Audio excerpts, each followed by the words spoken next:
And there you have it. You can control your oven from your phone. On and off it goes all day long. Us humans these days have everything at our fingertips, from social media applications to banking to travel. And I thought, why not include our travel oven? And so here it is, the Oven Mate, a 12-volt system that's housed in a sturdy box. Inside this case is some sophisticated tech you won't believe. Equipped with 2x Anderson plugs and capable of handling up to 40 amps DC.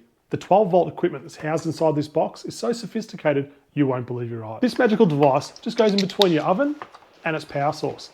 And with the press of a button on your phone, you can turn your oven on and off. And I'm going to show you how to make one. So you're probably wondering why I built something like this. And really it's because when you're driving down the road, there's never that opportune time to start turning off or on your oven. You're always in traffic, or you've just passed by somebody and it's, the kids are sleeping. There's always a reason. So this allows you to turn the oven on at least and turn the oven off while you're traveling with the remote in your phone or Bluetooth.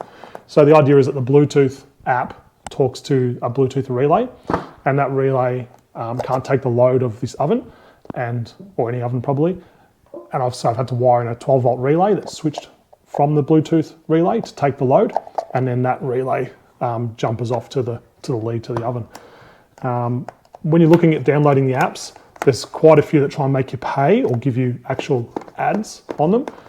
But the one I found here, and I'll put it on the link down in the description below, it's free. I think it rolls up ads every now and then, but it doesn't stop you switching the relay at all. It just might pop something up in the bottom, but doesn't actually stop you. So internally, it's a bit of a mess. This is a prototype, such a prototype that I even had to write on like in and out on the back because I just didn't have time to, both of these look the same. And so what I did is I got 2 leads that were pre-made with cigarette lighters ends, and I just snipped them off, chucked in the glands in each end in this box, and fed the wires in, and then started to wire it up. Now it's obviously a bit of a dog's breakfast in here. It is a prototype, and I'm relying on the fusing of the oven has its own fuse, and my wiring where this plugs into supply has a fuse to protect it. So just jammed it all in here. So on the bottom here, I don't know if you can see that, we've got a 12-volt relay. It's just screwed in place to hold it there, and I've heat shrunk around the prongs. And the Bluetooth relay is buried in the bottom here. It's got one mounting screw in the corner, and these boxes, apparently you can get a metal plate for the bottom that will fix in, but I couldn't find a metal plate. I just went to JCar and got a box and some bits and pieces, the leads and that. So the Bluetooth relay itself is just held in with one screw. And I've been using this for about, I reckon 5 months now, solid in a work vehicle. Every day this thing gets a run. Probably one of the things I will do to it is drill some holes to let it breathe because it's an enclosed box and it's probably getting a little too warm. The box, I can touch the box, but there's no burn marks, but it just feels warm. Let some of that heat get out of the box. As I said, the wiring's pretty disgusting. It's just sort of jammed in there as a concept. And one of the reasons also to use this is most new cars don't seem to come with switch panels installed or spare spots for you to put new switches in, because in the Y62 we don't have really many spare spots. In the GU we have quite a few, and so in the GU you actually run a manual switch. It's hardwired to the position of the oven, and I can just run it on when I want and turn it off when I want. And this oven here is really good for representation for the test. It's because it's got the light on and off. It's actually not plugged into a battery bank to run it powerfully enough. It's just, we're just utilising the light and no real heating for this test. We just need the light and show what's going on. Not much to it. You could probably make it more compact if you wanted to, but as I said, the idea is that this allows you not to have to add a new switch into your vehicle. You can just, or your passenger, of course, would be using the app on the phone to switch it on and off. Obviously your oven's on the on position. Temperature would be to full, and it would just be off because it's powered into this. So when we plug it in, right, so we take it off power supply, we give it power to the relay, and then we give the oven power on the other side of the relay. All right, so the oven's obviously off. See if I can pair up the app with it. So I go into the app. This one's called blekey, B-L-E-K-E-Y. And you'll see that it sort of has this smart switch that we've programmed as oven. I can hopefully push the button and it'll maybe say pair.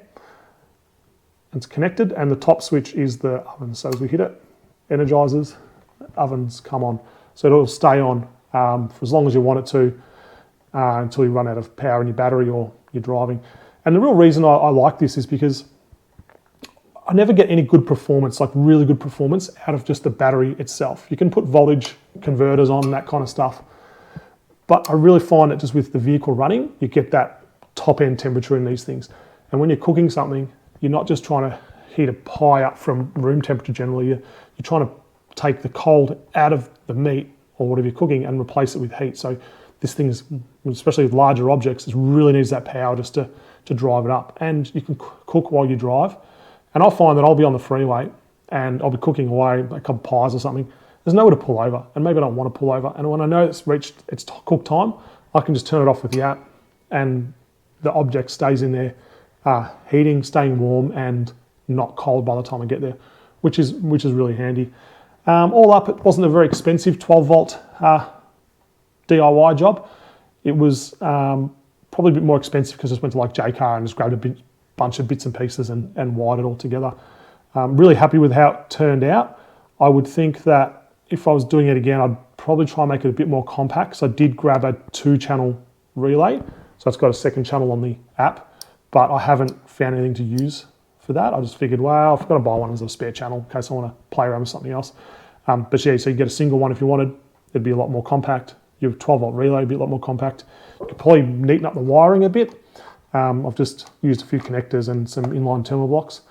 Make it a bit more compact. But once again, there's heat in there, so you want to get the heat out. It's not ideally weatherproof. It does come with some sort of seal in these boxes, but I wouldn't have it out in the rain. But yeah, this is just a great way to not have to butcher your new car and try and put a switch in, manual switch in somewhere and run a 12 volt relay. And this can actually, like most of my 12 volt stuff between my work vehicle and the 4-drive, is it all unplugs. I can carry it over, put it in and plug it in. This doesn't have to go because I've got a switch in the 4-drive, but the ovens and everything else come across, and the battery systems and the inverters into the older 4-drive, which I'm about to actually think about redoing the rear end of it because the drawer system, that kind of stuff, is just sort of a bit old and needs a freshen up. As I said, the oven itself has a inline fuse, and this system relies on the power source for its fusing.